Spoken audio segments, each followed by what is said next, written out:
Happy New Year. This is my first conversation of 2025. I'm with Bob Moriarty, founder of 321 Gold. And Bob and I have been talking off camera about the JFK assassination. And I do want to delve into this, with Bob here on January 1st. But first, Bob, how are you doing? Well, I'm doing very good. I had a couple of glasses of champagne last night, and I was in bed at 11 by myself. Okay, so you're good. Well, yeah, I was in bed at midnight. Although I can't say I slept great. I didn't drink, but something about New Year's, I don't know, it's just in the air. But anyway, here we are, first conversation of 2025. And, before we talk about gold and markets, I think the JFK assassination is a fascinating topic. Some of your readers might love that we're going to talk a little bit about this. Some may say, tinfoil hat guys again. But I think if I've spent a few weeks really delving into this very in depth, and I find it fascinating. Of course, it's a deep rabbit hole, and pretty much everybody involved with this case is dead by now. So there's going to be no satisfaction. We're not going to put handcuffs on the killer or anything like that. But it's fascinating to me because this is a very important moment in history, both for the US and for the world. A very famous president, very popular president, was murdered in broad daylight in a major city. Well, wait just a minute. Okay. The same thing nearly happened this summer, except it was a little tiny city, and everyone is aware there were two separate attacks aimed at Trump, but actually there weren't two, there were three. So I know obviously the one in Western Pennsylvania that everybody knows about, the kid who got up on top of the building. Then there was the one at the golf course in Palm Beach, Florida. What was the third one? Okay, remember when a guy was arrested who was armed, who had fake credentials, and who had been buddy-buddy with some of the people in the Trump campaign, and was trying to get near him? Now, if you have fake credentials and you have a weapon and you're trying to get next to Trump, that's a three-bagger. Fake credentials. Let's go back to November 22nd, 1963, Dallas, Texas. Multiple eyewitnesses, recount walking up to the grassy knoll, the white picket fence, after the president had been shot, and a man flashing a Secret Service badge told them, move away and stay out of this area. I'm with the Secret Service. Later, found out the Secret Service had no agents on the grassy knoll or on the ground in Dallas at all. They were all with the motorcade. Now, why do you suppose nobody wants to go down the rabbit hole and release the CIA documents on the assassination 62 years later? Well, obviously, that's a question that we can just speculate on. And Bob, yeah. So, let me answer it. The more I've learned about this event, this case, all the lead up to it, right, it's mind-boggling. The fact is there's very little evidence, real evidence, that actually convicts Oswald as the shooter, as the killer, as the guy who did it. There's very little actual real evidence. There's so much evidence that points to everybody else besides Oswald, and a cover-up at the highest levels of the U.S. government. I mean, the fact that so many eyewitnesses were not actually questioned by law enforcement, you know, whether it was Dallas PD or the FBI, and their testimony was not put into the record. It was not put into the official record, and so many potential suspects were just let go, and there was no real investigation done that day. I mean, just like even as simple as closing off the crime scene. The president was shot in the middle of Dealey Plaza, Dallas, Texas. As soon as that happens, any real law enforcement agency would have put yellow tape all around that entire area, completely closed it off, and brought in, you know, their investigative team. That's not. It happened for 2 hours, and then as soon as they picked up Oswald and say, "Oh, he shot Pickett, he's the killer," they opened it back up, and all the evidence was, you know, destroyed. And any chance of finding any shell casings, any footprints, any fingerprints, you know, any cigarette butts, that was completely lost to time.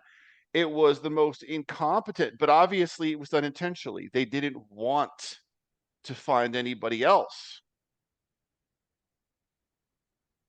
You were about to say it was the most incompetent investigation in history or Yeah. something close to that. No, no, not so. Well, If it you was intentionally done that way. Well, no, if you want to read incompetent, you should read about the attempted assassination that literally came within half a second of killing Trump. How he survived, he turned his head at exactly the right time. And when you look into it now, you realize the investigation was a total farce. So Dallas was relatively professional compared to Pennsylvania, but were there government agents involved in both? Almost certainly. Yeah, I mean, certainly. I mean, just even I don't think any of the Secret Service agents there that day in Dallas, you know, actually wanted to kill John F. Kennedy, but the agency as a whole was complicit in leaving him as a sitting duck that day. And there were clearly some elements of the Dallas PD that were taking orders from somewhere else. And wherever that somewhere else can be, we could speculate it was mafia. We could speculate it was CIA. We could speculate it was both. But some of the actions of the Dallas PD, including not allowing Lee Harvey Oswald to get a lawyer in the 2 days that he was in the Dallas jail, and then walking him out in front of reporters with no security and allowing Jack Ruby to walk up with a pistol and shoot him in the stomach. I mean,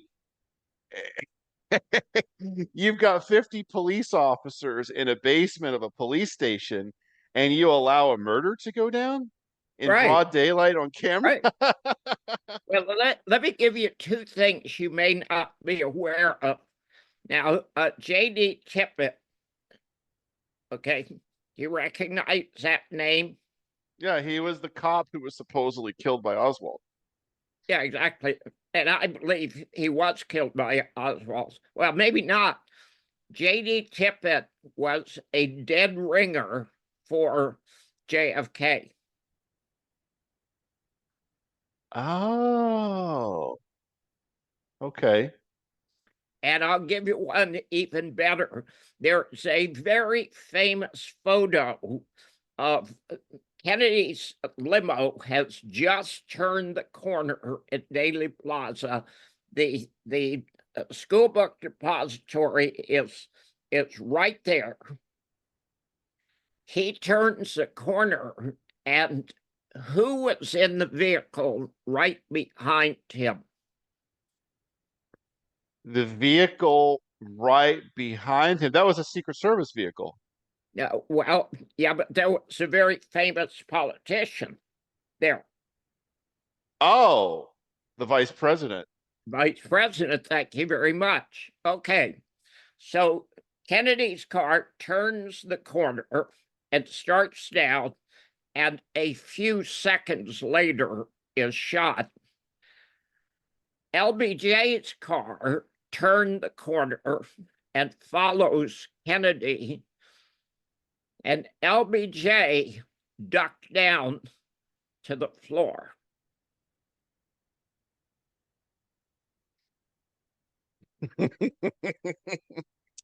There's also another uh fact from that day that not many talk about. It's controversial, but on Air Force One, after John F. Kennedy had been, declared dead in the hospital at Parkland Hospital, you get Johnson and Kennedy's wife back to Air Force One, and they find a Texas judge to do a swearing in ceremony. And they're like, what's the oath of office? What are the words for the oath of office? They didn't have cell phones, there's no internet. And Lyndon B.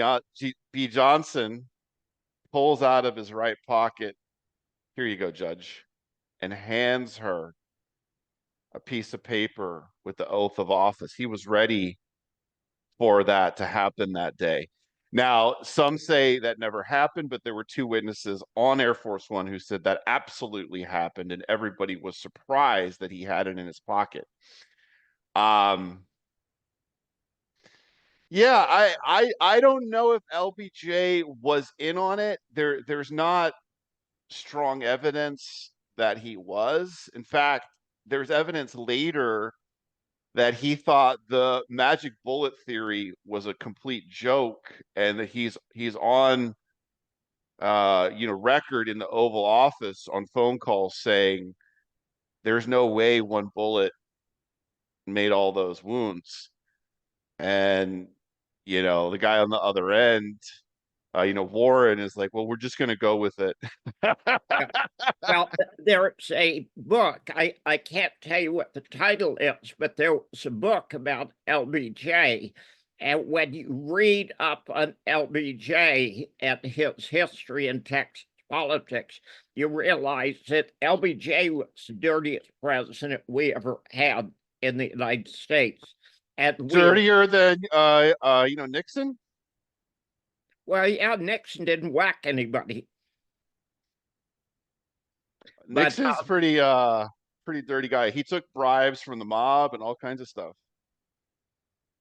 that's not even dirty anymore. Jesus Christ, we've got a president now that everybody admits has been senile for the last 4 years. He's taken kickbacks from his son. He's the big guy. After many protestations that he was not going to give a pardon to Hunter Biden, he turns around and gives a pardon to Hunter Biden. And where it's going to be really funny is on January 19th or January 20th, when he issues blanket pardons against his entire crime family. So Nixon, and I didn't like Nixon as a person, but Nixon was small change compared to LBJ. But we had talked about this off camera, and we were talking about how unlikely that cheap $12 Italian rifle would have been to use as an assassin's weapon. But LBJ actually had an assassin working for him, and he had won an election because his opponent committed suicide by shooting himself in the back with the rifle.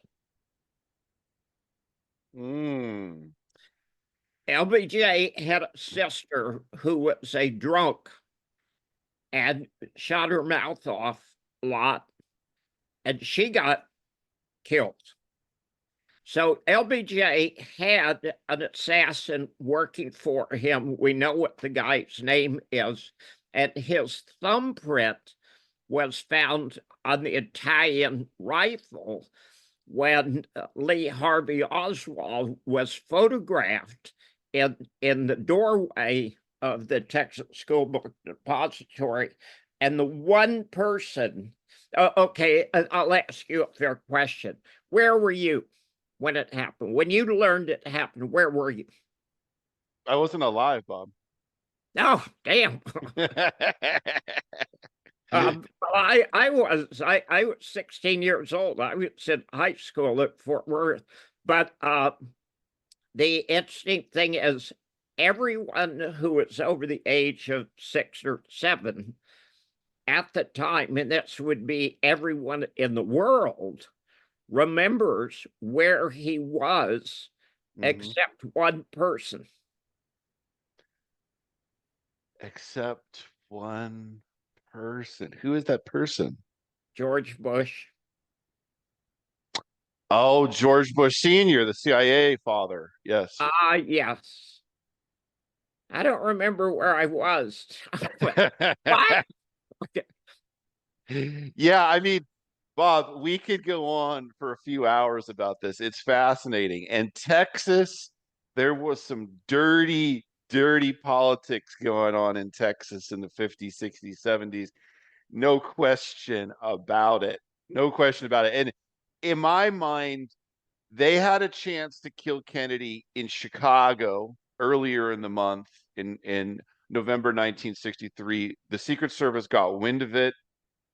They arrested a guy with 2 M1 rifles in his trunk and 3,000 rounds of ammunition.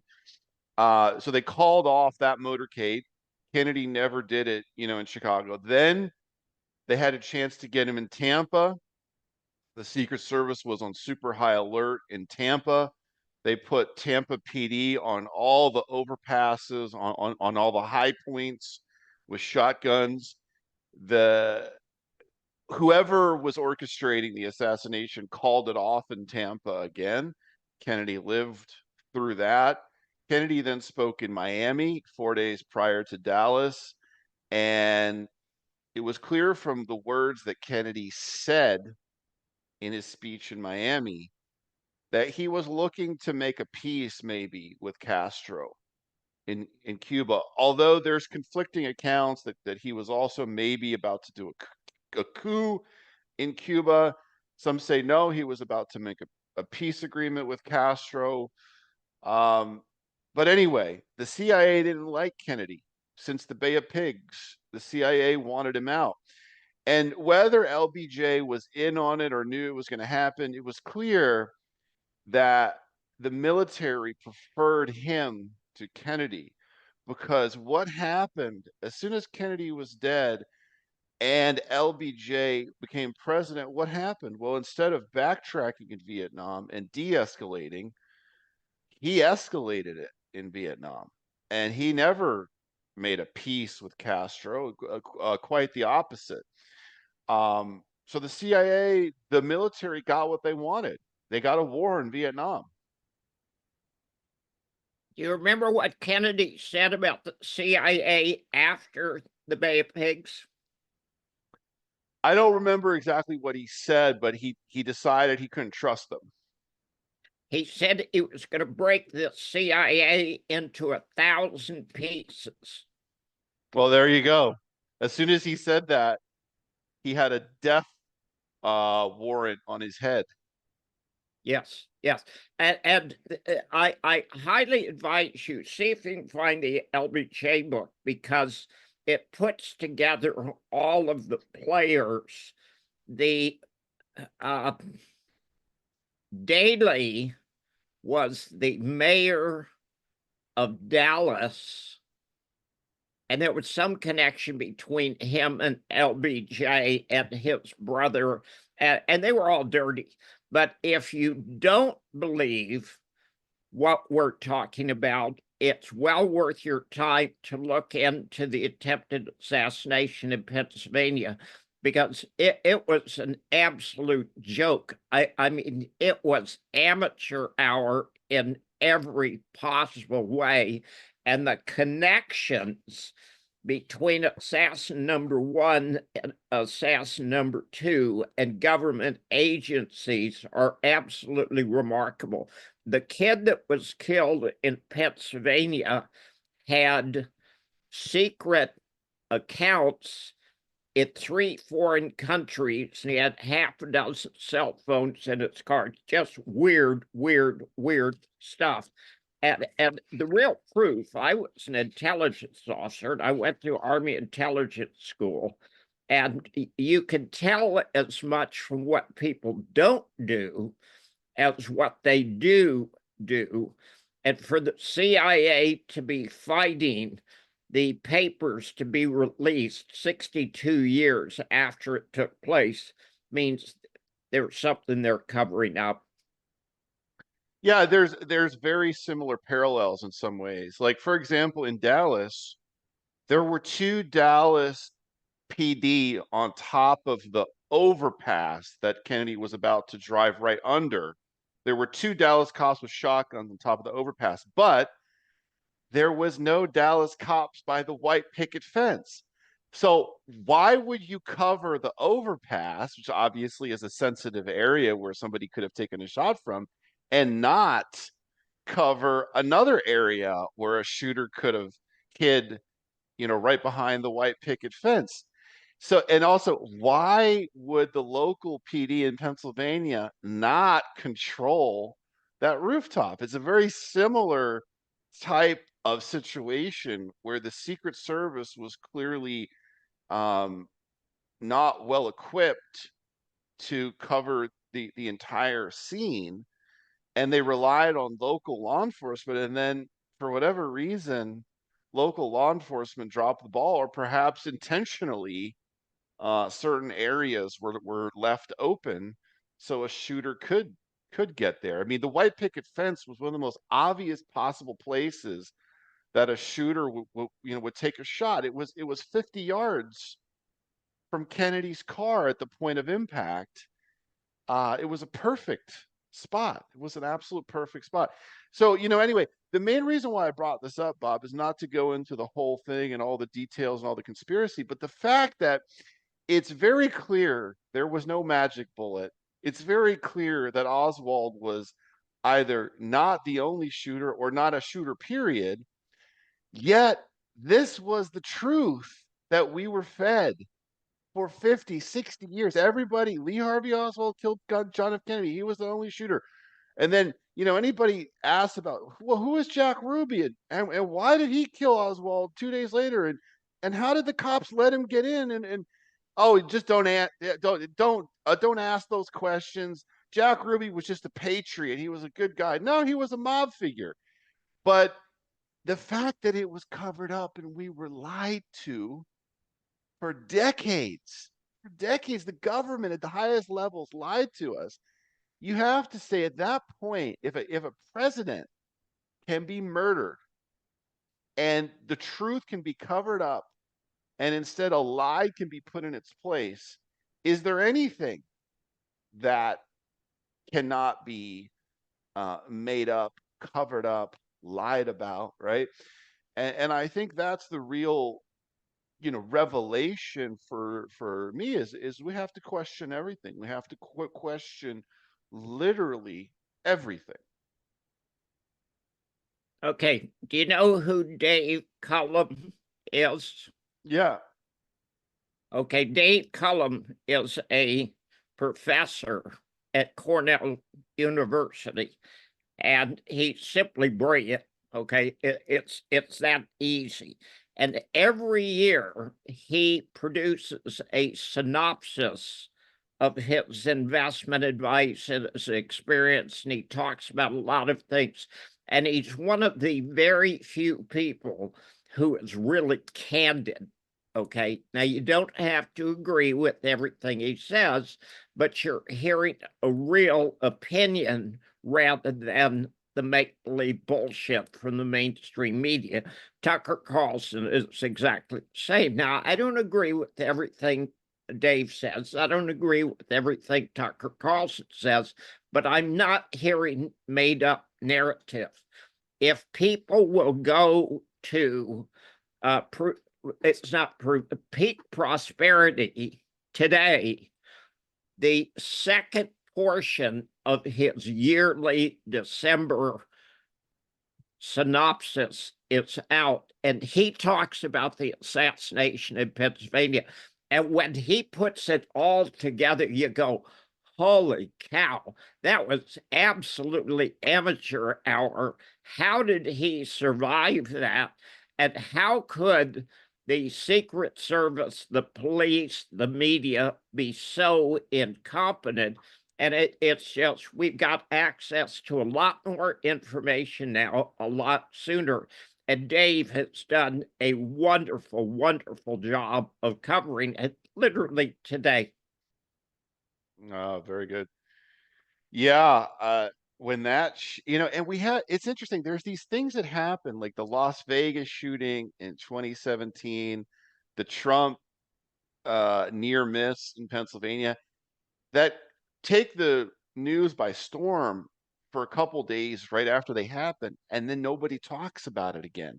And that was one of those things where nobody talks about it. I hope Trump um lets out all of the JFK files, all of it.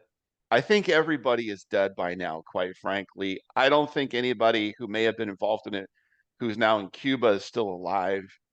I don't think World War III is going to set off by the truth if somehow Castro was involved in it in some way.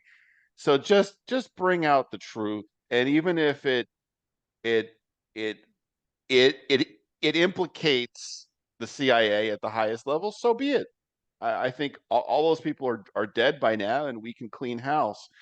Um, but I hope Trump does it. I don't know why he backtracked in 2017, but clearly there was something that was still sensitive at that time. 7, 8 years have passed. We will see. But if he keeps some of those files still under seal, you know, after campaigning, promising that he would let them see the light of day, then that just tells you how bad the cover up really was. And it was far reaching. It's bad. It's bad. Like Uh, we there, know there, it's bad. there's no question the CIA, the DOJ, the FBI use blackmail to accomplish their mission. And, the question is Trump being blackmailed? And we'll see. I mean, we're going to see some interesting times because he has made a mission to clean up the government. And you can look at Argentina and see what happens when actually somebody does take some action to clean up the government and reduce the waste. So we're in for some interesting times. But of course, that's all dependent on him being around 3 weeks from now. I wanna ask you about markets, Bob. So you're a sentiment hound. You definitely follow sentiment. You know then that the dollar, the US dollar, is currently one of the most popular trades in the world today as we enter 2025. A lot of money is bullish on the US dollar right now. A lot of money is bearish on other currencies like the euro, the Aussie, the loonie, et cetera, et cetera. What's your take on the situation in the dollar? Is Trump going to be good for the dollar? No.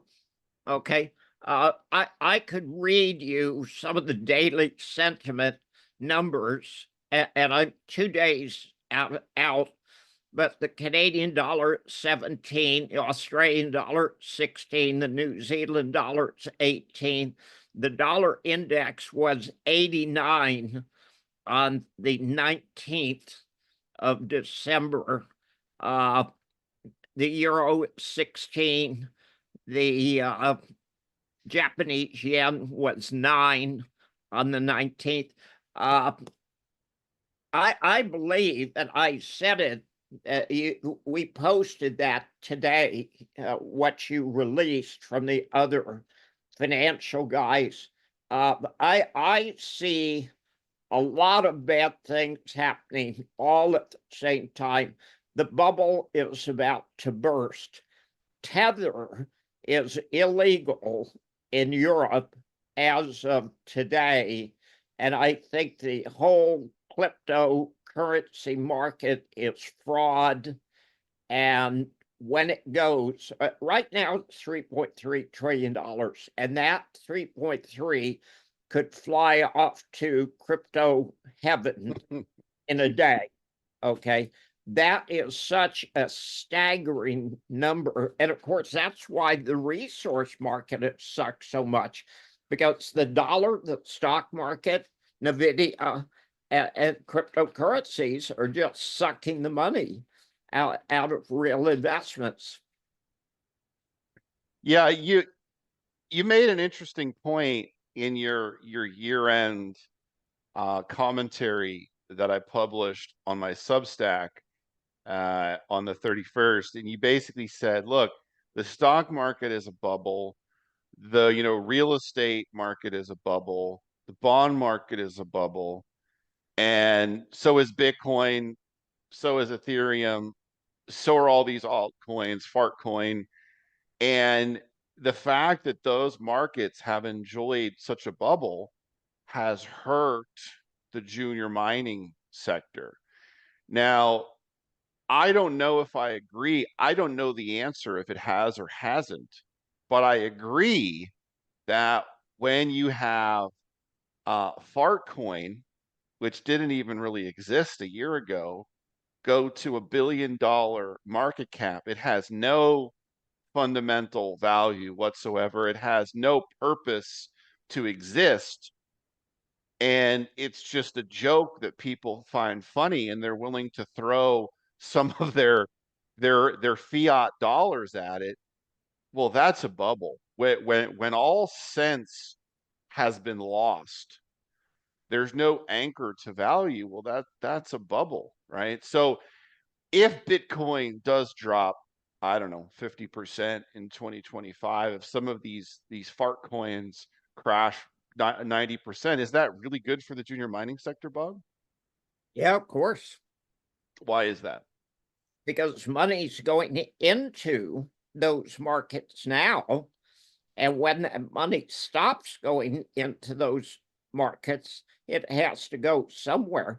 If you look at a chart of gold compared to gold stocks, literally going back to 1965, we have the lowest relationship, lowest ratio in 60 years. Okay. And that is going to change. And you can look at it, it looks like the Lassonde curve. We're at the very bottom, and I could have given you 50 or 60 or 100 stocks under 10 cents a share that were hundreds of percent higher in the last year. Now, the value did not disappear from those stocks. The money disappeared from the market.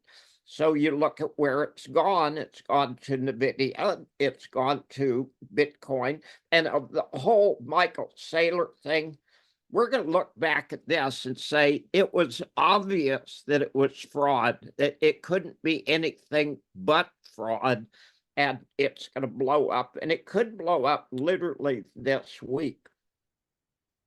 Yeah, I really want to invite people to go. Well, you can first go on YouTube and search Michael Saylor. It was it was a recent interview. It was 2 weeks ago. He was on CNBC. But also go on my Substack, Goldfinger Capital. On the 20th, I wrote How Bubbles Are Formed, New Paradigms and Leverage, and the interviews at the end of it. But read what I wrote prior to that. In 222 seconds on CNBC, Saylor managed to recite every single key characteristic of a financial bubble. And he spoke about it as if it was the greatest thing since sliced bread, and Bitcoin is not subject to any laws of finance or economics or bubbles. It was uncanny. I watched that interview on repeat 3 times in a row, and I said, "This is one of the greatest bubbles of my lifetime. I can't believe it." It's different this time. It's different this time. Yes. He says Bitcoin is the cyber Manhattan. It's the cyber Manhattan. So Manhattan real estate, right? I mean, like everybody knows, it's gone up for 400 years. Um, but what's funny about that is, yes, obviously I would have loved to have bought all the real estate I could the day I was born, 1979. I'd be very wealthy today. But even Manhattan has gone through cycles. Not, real estate in Manhattan did not go up every single year for the last 400 years. Yes, it went up most of the time. But why is Bitcoin Manhattan? It's not. What he's doing, and I listened to part of it, and I was sitting there asking myself, who actually believes this bullshit? This guy's a con man. Okay. His whole financial plan is fraud. It's a scam. We're going to borrow money. We're going to go buy Bitcoin. We're going to increase the price of Bitcoin because we're buying it. We're going to borrow more money. Wait a minute. That's a Ponzi scheme. So we'll see. Okay. And I've been wrong before. I don't have any problem admitting that. The mark of somebody who's honest is they're wrong on a fairly regular basis. Okay. And I think that Saylor's interview is going to go down like Fisher in October of 1929. Everybody's going to say, well, obviously it was a stupid thing to say. So we'll see. And frankly, I think Tether being illegal in Europe could be the linchpin. It could yank the foundation right out from underneath the cryptocurrencies. And frankly, if there were 15,000 Beanie Babies, variations of Beanie Babies, how good an investment would they be? If there were only 15,000 and there could never be No, any more? no. If there were 15,000 variations of Beanie Babies, okay, you've got a giraffe, and you got a lion, and you got a whale, and you got a snail, and you got a termite. If there were 15,000 different Beanie Babies, how good an investment would it be? And the answer is none, zero. Okay. Yeah, because there's no rarity factor. I mean, it's interesting because the Beanie Babies, baseball cards, basketball cards, they create this sort of fake, rarity factor. There's no rarity to a basketball card. The company can just manufacture more basketball cards, but they generate this scarcity by saying, well, there's only 10 of this kind. But it's not real. It's artificial, right? It's not real. BlackRock came out this week and said we're not limited to how many Bitcoins we can make. In the coin world, it's a little different. There can only be so many 1907 St. Gaudens 1 ounce gold coins. There can only, because 1907 is gone. That year will never come again. The mint only made so many of those gold coins in 1907. So there is a scarcity. It just the No, value. no, you're ignoring the Chinese. Okay, well, yeah, they can make more. I mean, you want, I can get you a good deal. Yeah, but not certified by one of the coin grading services and graded as an MS-65, right? That's a whole different ball game. But yeah, it's complicated. And so I do want to say, Bob, so Saylor is the P.T. Barnum of our time. He's able to, wield his incredible salesman skills to bring in more investors to buy Bitcoin, to buy shares in his company. Everybody wants him on their TV show to talk about Bitcoin because so many people think he's the greatest thing since sliced bread. Bitcoin has been going up. He looks like he's been right. He looks smart, right? Whereas gold mining stocks since October 23rd have basically only been going down. Obviously, gold and silver have pulled back a little bit from their high at the end of October, but they're not really off that much. But gold stocks have traded pretty dreadfully. Um, what has sucked the wind out of gold stocks the last couple months, and what do you see for the sector in 2025? Well, it's really funny. Did you read what I wrote? Yeah, you said Okay. you said all the How other did I sectors. how did I end it? What was the most classic line in investing? Everything changes. All things change. All things change. Yeah. And I was honest enough to say underneath it that I just made that up. But all things change. I mean, it really is true. If you see things going up and up and up and up, and it's front page news, and the guy behind it's the most popular guy in interviews, all things change. And the next move is not going to be up. The next move is going to be down. And we have so many indications. The markets, the economy, everything is so fragile now. We do not have a healthy economy. We don't have a healthy stock market. 39% of the stock market is in 10 stocks. That is the narrowest breadth in history. The relative value compared to every measure is the highest it's ever been. What happens from that? Well, all things change. Yeah, you're right. I'm actually staring at a chart right now that I'll include in this interview.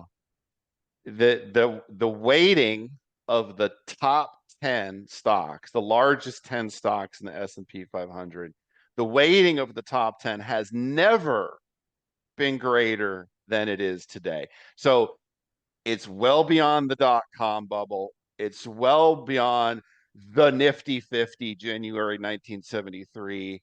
It's even beyond 1929 by a slim margin, but it's beyond it. So the stock market in the US as we enter 2025 is basically these 10 mega stocks: Apple, Tesla, Microsoft, et cetera, et cetera. That is the stock market. And actually, if you look underneath the surface, if you look at the 500 largest, market cap, the 1,000, the 1,500, they're not trading well, right? The small Now caps, they're going down. they're going down. Yeah. Okay, the health of the stock market, the health of the real estate market.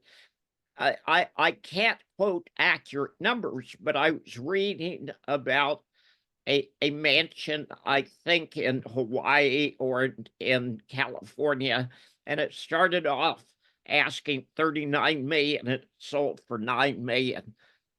We are seeing decay internally on every single one of these markets. And while the Fed is lowering the discount rate 100 basis points, the interest rates have actually gone up 100 basis points.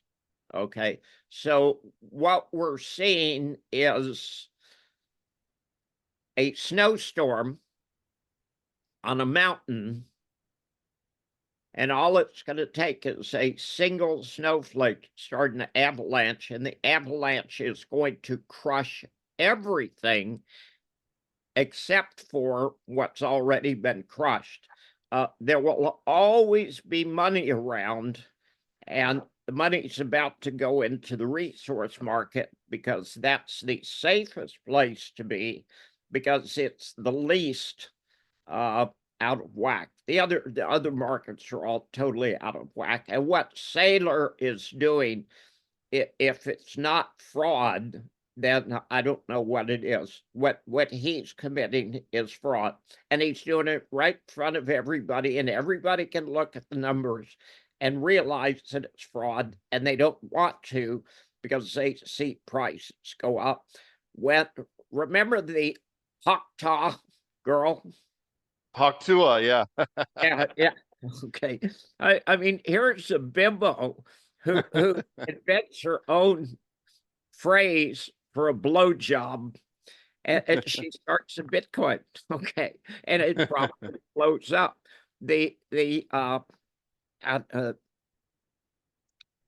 Who's the religious figure in Tibet? The Dalai Lama starts a Bitcoin. Give me a break. What does the Dalai Lama know about currencies? What does he know about markets? What does he know about money? And when bimbos whose experience is limited to blowjobs start making financial decisions, you got a problem. Yeah, I mean, she's a nice girl. She's a country girl from Tennessee that somehow got her 15 minutes of fame. She should have stuck to endorsements and going on podcasts and not getting into the meme coin space, because you're right, her coin went up for a few minutes and then it blew up, and then suddenly nobody liked her anymore and she kind of lost her fame. So that was a mistake. But you're right. I mean, the fact that Tuah coin, Farcoin, the fact they even exist, the fact that we're even talking about these things is telling you there's something wrong. There's something that's just wrong out there. Well, I feel terrible for her having lost a lot of money, but if you can get her phone number or email, Maybe we need her in the junior mining sector, Bob.